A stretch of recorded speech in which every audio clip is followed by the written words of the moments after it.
And welcome back to a weird fish room video. Yes, if you don't know, I live in Queensland and we usually have storms and lose power and stuff like that, but for the first time in 50 years we've actually had a cyclone come through. It wasn't a bad cyclone. I think it was supposed to be a category 2 and it went down to a category 1, and to be honest we couldn't even tell when it hit landfall because it was pretty much the same, which is kind of windy out there and a little bit of rain and so on and so on. Didn't actually lose power during the cyclone, but after the cyclone, which is still sort of windy and stuff, power went out, which kind of sucks. So I think there's 2,000 people in my neighborhood with no power right now. Obviously we had about almost a week to prepare, so we've got tubs of water for water changes. We've done water changes on all the tanks. We stopped feeding the fish a couple of days ago, so generally they're not going to be too bad or anything with no power. So it's not like it just happened and no one knew we were going to lose power. So to put that in perspective, it's fine because of that. But here I am at home. I am not working today, even though we do have power at the shop, but there is no one open. Like the service stations are not open.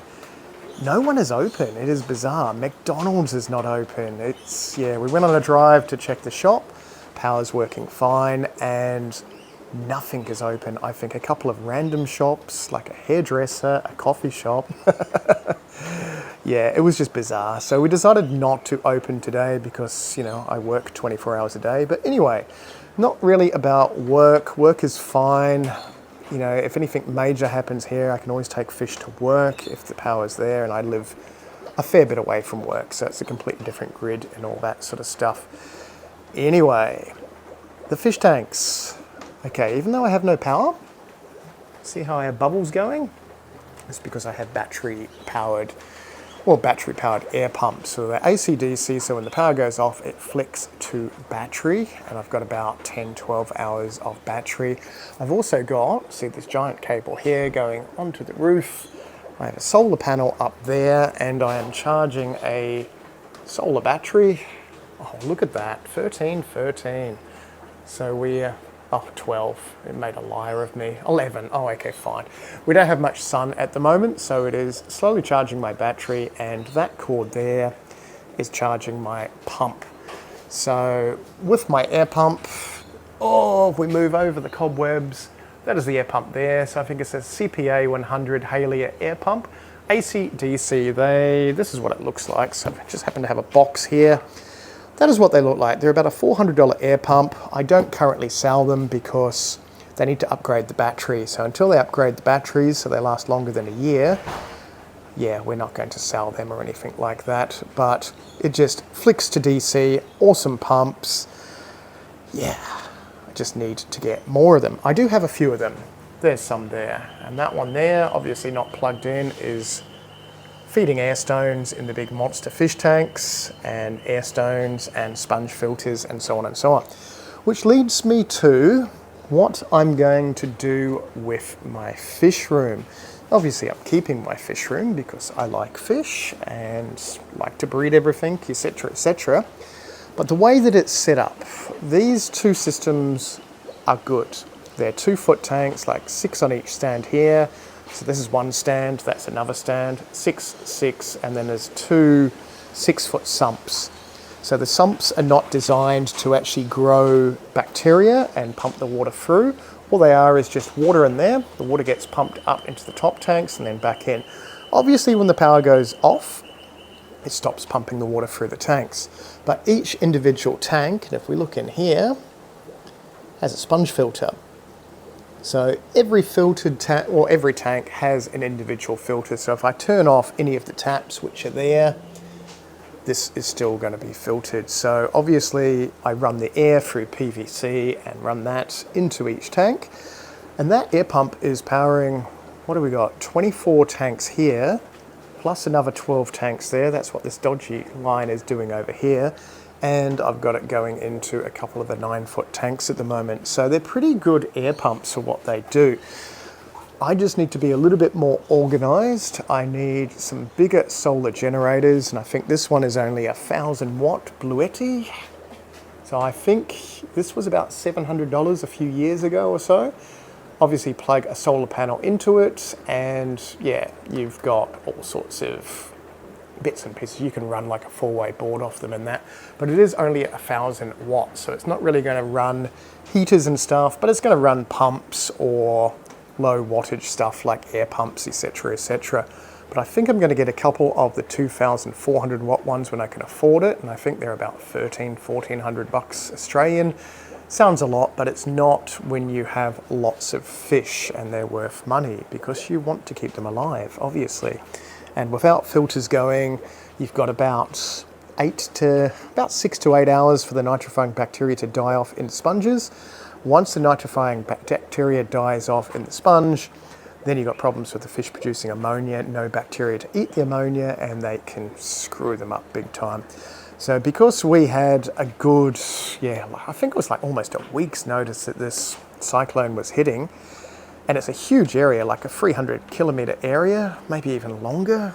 So it's a big, wider area than that. So yeah, everyone is stocked up on generators and stuff like that, etc, etc. But stopped feeding the fish maybe about 2 or 3 days ago, so they're really not going to produce much ammonia at all.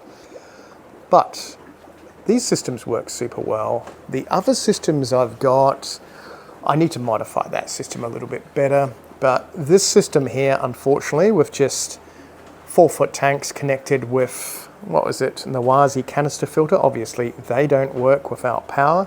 I can plug the Awazi canister filter into that, but that's going to drain my battery a little bit quick. And because we have no sun, that's a fail, isn't it? So normally, if there's a lot of sun, we're getting about 250 watts going into this, so it'll charge it pretty good. I know, so I just need a couple of bigger ones of those, more solar panels on the roof, and then, yeah, I can have all these going. But I think I'll move these 4-foot tanks when I get time, and my old stand here with my new tubs on it, and I've got a heap of tubs from outside with fish in it, which I've dragged in because of the cyclone. Yeah, I think these tubs here, ideally I want fish tanks and not tubs, because you can't see in the bloody tubs. They work fine for growing up fry, but you cannot see what they're doing, where these tanks, obviously you can see all the little fry in them. There are baby fish everywhere. There's the sponge filters going, bubbling away, and yeah, an air pump over there. So I think this stand, which is exactly the same as those two, I may, move everything around again. I know, am I crazy? Yes, I am. Have you just realized that? I think I'm gonna move it here. So I've got 6-foot stand here. I'll get another 6-foot sump for the bottom and another row of 6 2-foot tanks, and just have them on exactly the same idea as these. And then I can have solar generator doing this, solar generator on that one, solar generator on that one, all going well. Not that I can afford all those solar generators, but slowly, hopefully, if I budget, I can. And then, yeah, I can move these 4-foot tanks somewhere. And same with those ones. I'll have 3 4-foot stands. I'll move somewhere, I don't know. That is my plan anyway. I think just to make it a little bit more streamlined, that system works really, really well. And I need to rig something up in the big monster tank, so I've got some bigger sponge filters or something. So when the power goes out again with storms or whatever, or the grid goes down or who knows what, we don't have to stress. And ideally I want like about a week's worth of backup. And I think with the bigger solar generators, yeah, they're fine. They will just charge everything in the daytime. You can run it at night, charge it in the daytime, and you've got, I think it's like 3,000 cycles or something, so it'll last a while. Now, that's all fair and lovely, and look at all the crap I've got everywhere. I know, I had to bring everything in because of the cyclone. This system, where my stingrays are, this is a swimming pool, 10 foot by 5 foot. Obviously all the pumps are off. And yeah, I think we're on hour 3 of no power. So we've got another 4, maybe 5 hours before our bacteria dies in our big biofilters, which obviously you can pump the water out on them when it turns back on, but it's a pain. We have to recycle everything, obviously. Yeah, a lot of people have said, can't you just put your media, float it in your tank? Well, you can, but without any oxygenating water or water pushing around and oxygenating the media, it's still going to die off from lack of oxygen. So yeah, it's easier to redose the systems and just go easy on feeding. But as I said, these fish haven't been fed for the last couple of days, so they're getting cranky with me. They all want to be fed. Only want to be fed. Peacock bass, toga, giant gouramis. Yeah, they want to be fed. They're getting shitty and shitty. Look at the water everywhere. That is from, yeah, obviously the rain and stuff from the cyclone, which wasn't that bad. But I think, yeah, a couple of solar generators for this system. I can get everything except the heat on solar generators. I think I'll be fine. I think that is my future plan, to streamline the fish room so it's a little bit more user friendly. I may even move the wall of frogs, which is this giant wall here. Maybe put those 4-foot tanks here and yeah, streamline all this so it's a little bit more user friendly. Anyway, any suggestions, comment down in the comments, that would be wonderful. Currently I have to plug my phone in that I'm recording this on, so I've actually got some charge. See if I've uploaded this video or not today while I have no power. Who knows? Maybe this is yesterday and I've uploaded it at the shop because that's probably a little bit more sensible. And yeah, all that wonderful stuff. Anyway, hopefully everyone has power. The wonders of a cyclone, but it's not like we didn't have notice. Yeah, the fish are fine. Like the baby fish are a little bit of a pain because I can't feed the baby fish. Really, really hard to see baby fish in there, but there are some baby fish. Oh, look, there's one of the hoplos. How cool is he or she? I have dumped all the bichir or bircher, as we say over here, together down the bottom, so unfortunately the little ones will get eaten by the bigger ones, but it was better them in the bigger volume of water than the little tiny tubs. Things happen, we can breed them again. There'll still be a fair few of them survive, so don't stress everyone that wanted them. And yeah, stupid time for the Tanganicans to lay more eggs, or fry, but they have done that. Can't stop stuff breeding, even with no power. Anyway, that's where we are. Future updates hopefully will be a little bit more fun compared to this one, but that's what happens when you don't have power and you have hundreds and hundreds of fish. Yeah, I need to sort out air and all those. But yes, good system. These systems work.